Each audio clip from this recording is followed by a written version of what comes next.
নমস্কার সবাইকে, দীপা ব্লগসে স্বাগত জানাই।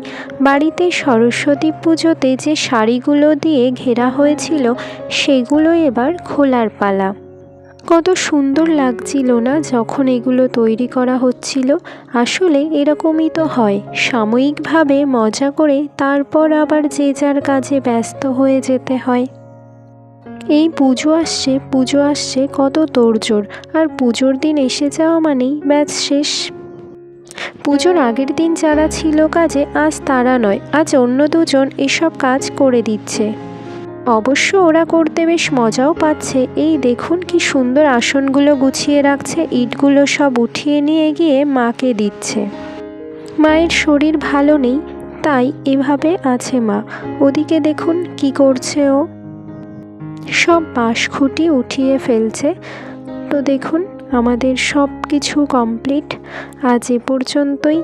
পরের কোনো ভিডিওতে আপনাদের সঙ্গে দেখা হবে।